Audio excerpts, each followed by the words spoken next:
Whoa, looking nice.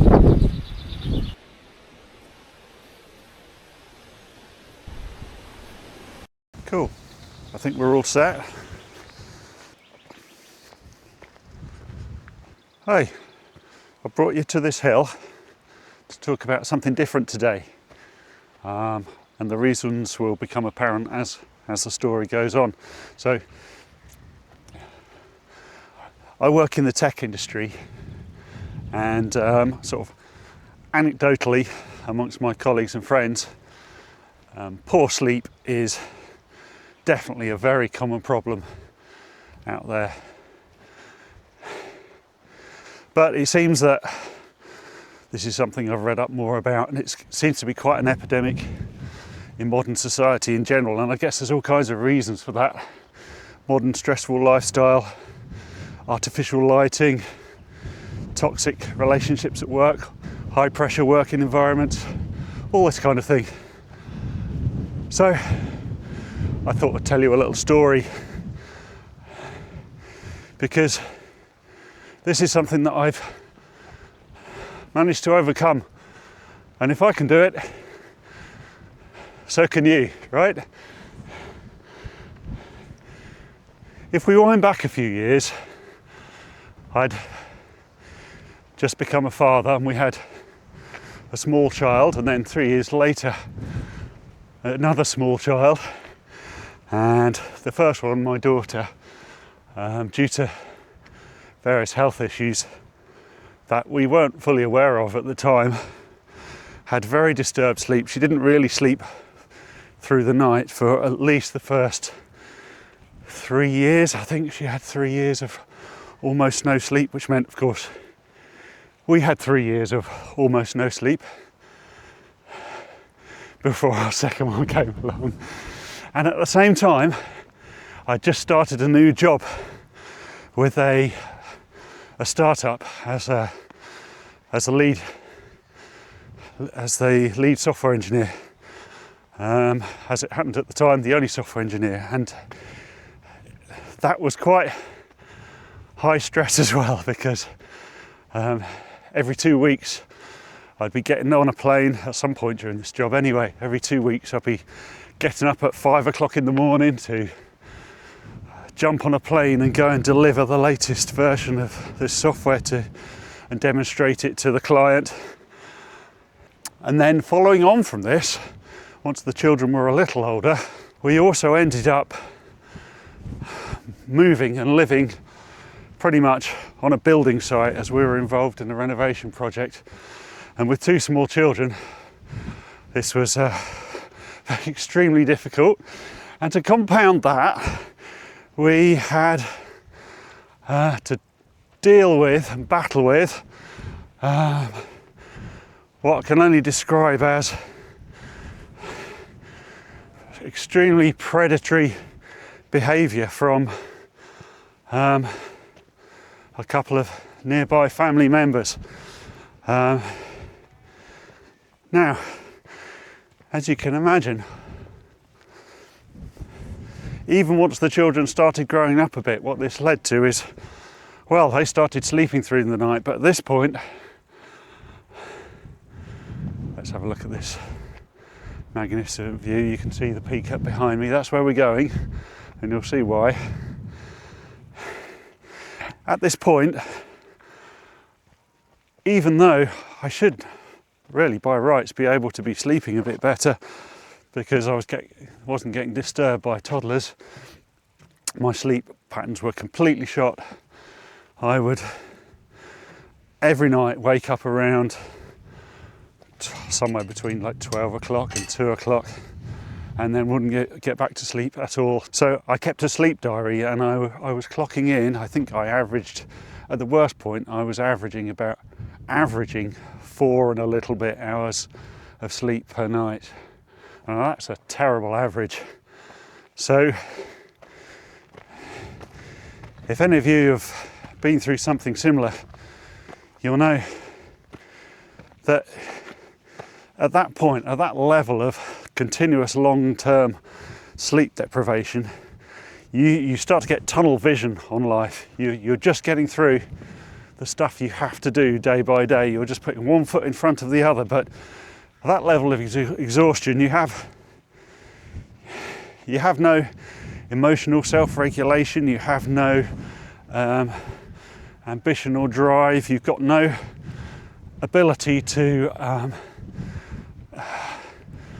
deal with the more complex, longer term, wider strategic decisions of life. You're really just surviving day by day. So I wasn't just going to sit down and take it. So I was, of course, looking for solutions to this. And I read quite a bit. I got a few books on the subject and read online as well. And I tried a bunch of different things. Nutrition and blue blocker glasses, and I tried turning the Wi-Fi off. That actually seemed to help a little bit for a while, but the effect wore off. I tried different nutritional suggestions. You'll have to excuse if the wind noise is getting strong on the microphone. So I tried various nutritional suggestions. So for example, let's see, what can I remember? Bananas full of potassium, which has something to do with being able to sleep well, all sorts of things like that.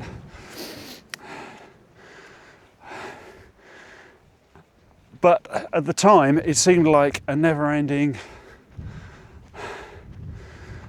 treadmill of trying different things, and it didn't really help. And I kept a sleep diary for several years, and it really felt like I wasn't getting out of it. But I'm looking back now, and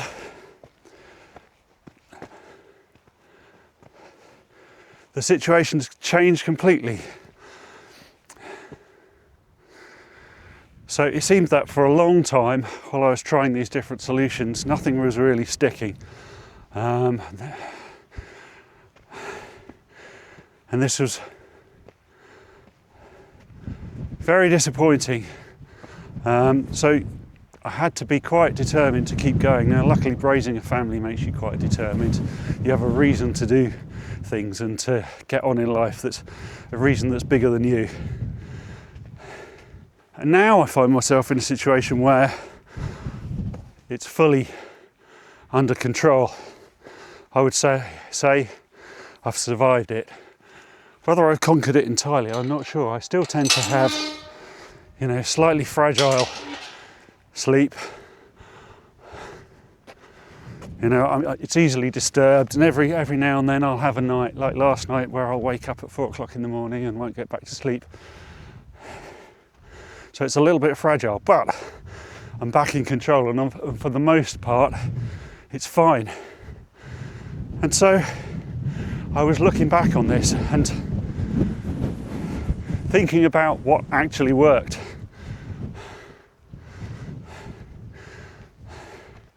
And I think it comes down to a few fundamentals, really.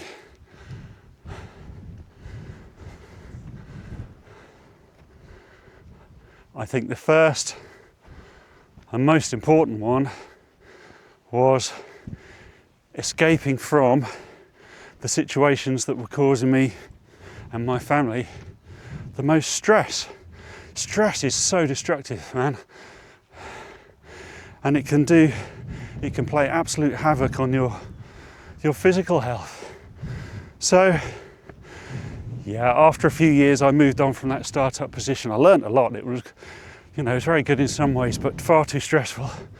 So I moved on to a new job, which was very different. And that removed one source of stress. But kind of more important than that was the stress of the people around me in my day-to-day life. Now I'm talking about toxic family relationships with people who we're not going to go into the details of it, but with with people who are intent on undermining us as a family and trying to drive a wedge in between us and come between, and generally to do us over. And the whole narcissistic family stuff that's a whole nother subject that I'm not going to get into. Just to call it toxic, I think. But to escape from these kind of toxic interpersonal dynamics, they can crush you. And escaping from that and taking all my family away from that into a psychologically safe environment, that was probably the turning point. So state of mind and stress is a real big factor. But again, there's more to it than that. That's kind of the turning point. The next one would be physical exercise, which is what we're doing here, right? We're outside, we're climbing up that hill. I started running and I started lifting weights, doing dumbbell exercises. And these days I run regularly every weekend and I have a proper exercise routine and I feel so much better for it, and I think it's had a huge impact on my sleep ability. You can't go for a 5k run and come back at the end of it stressed out, especially a 5k run through this kind of landscape, and be stressed at the end of it. Yeah, you'll be tired and red in the face, but if you're as unfit as I am. So that's the second, that's the next element after physical exercise, is being immersed in the natural environment, in the landscape, and that can have enormous restorative powers. So again, that's why we're climbing this hill. We're being in the amazing Peak District landscape here. It's played a big part of it. What else have we got? Of course, another factor is that our children grew up. I mean, not completely, they're still at home, they're still going to school, but they're no longer babies. That's something that comes with time, right? That's inevitable.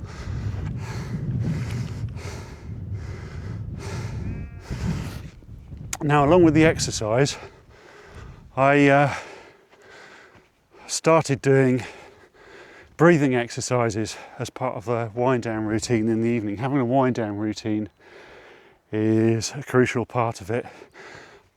Having a regular bedtime, sending your brain signals that it's time to slow things down. There's all sorts of stuff you can do there, such as having an interval between when you eat and when you go to bed, controlling the light level, avoiding screens, all that kind of thing. But a big one for me was doing breathing exercises. So I experimented with a few things and I started doing Wim Hof's breathing routine, or a variation on that, along with the other Wim Hof thing was the cold showers. I haven't done the ice baths, but I'm doing the cold showers after my run, and that just so improves my circulation, oxygenates the brain, and so when you're awake, and then it actually gives you a chance to properly sleep. And so at this point we're really winning the battle. As you can see, we're nearly up this mountain. Let's turn around. We're nearly up here. So what do we do then?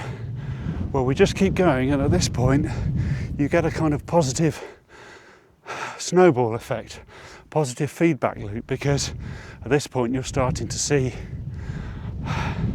the signs of recovery. You're getting more empowered in your life, and you can see the amazing scenery around you, and all of that helps to reinforce these positive patterns, and so it gradually improves. One of the things that I struggled with early on was getting stressed about the fact that I wasn't kind of expecting that I wasn't going to go to sleep, and then getting very stressed if I didn't go to bed by a certain time because I knew I'd be tired. And my partner, bless her, she tried to persuade me. She said, you need to let go of that stress about bedtime, because that you're defeating yourself before you begin. And she was quite right. And now, well, and once I'd started on that road to recovery, that stress went away. Stress about bedtime was no longer a thing. So other than these mindset changes, and let's see my notes, removing sources of toxic stress in your life, there's a few things that kind of solidified it.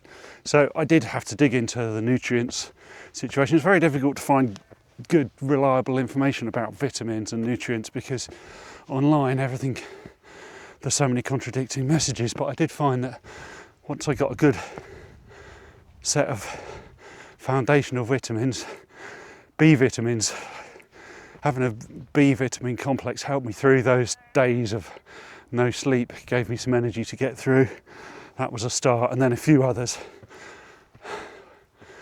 I'm not going to give medical advice, right? That's up to you to find out. That made a difference. And then in conjunction with that, good nutrition. I mean, I always ate quite well anyway. And my partner's very hot on good nutrition.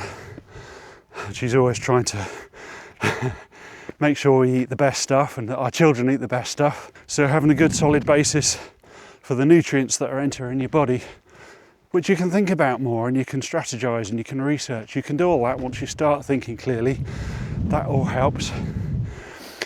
And then there's one more mindset thing that made a big difference to me, which was find something to obsess over, right? So as a cure for all the toxic stress that we were leaving behind and all the anxiety about I'm going to wake up at 2 o'clock in the morning, find something positive to obsess over.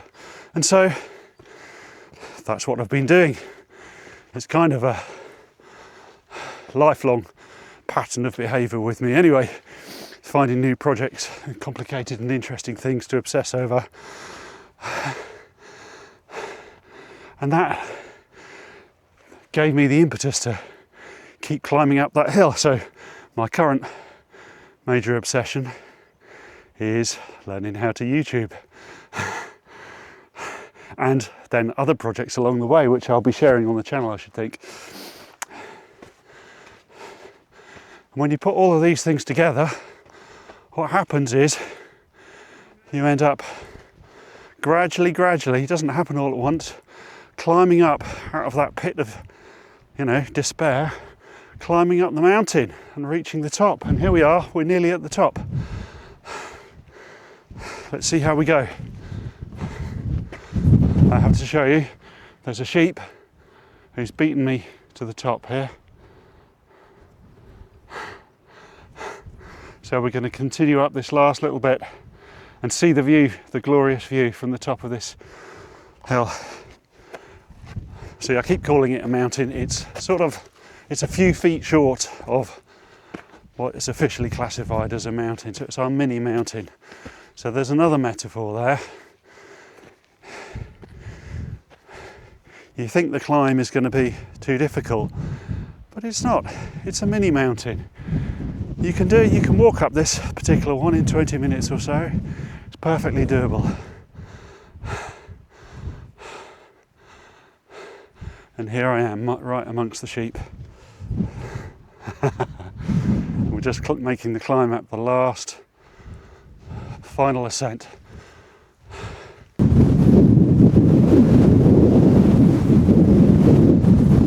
here we are. Now the wind noise level will be getting up again a bit. But here we are. And from here, we can see right across the Cheshire Plain in that direction, and right across the Peak District in the other direction.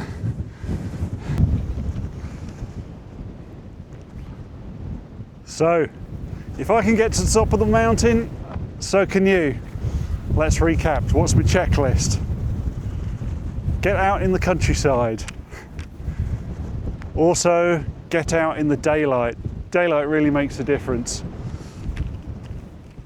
Get some fresh air. There's plenty of that up here, right?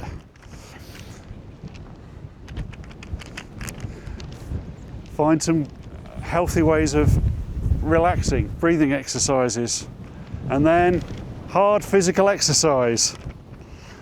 And above all, remove yourself from toxic psychological environments. So keep climbing up, find ways to maintain that positive drive, and you'll get there. I can't even hear myself here. Maybe this won't even come out. We'll see. So good luck, and I'll see you soon. And now I've got to get back down this hill and get to work before my lunch hour runs out. So I'll see you down the bottom. There we are, we're out of the wind now.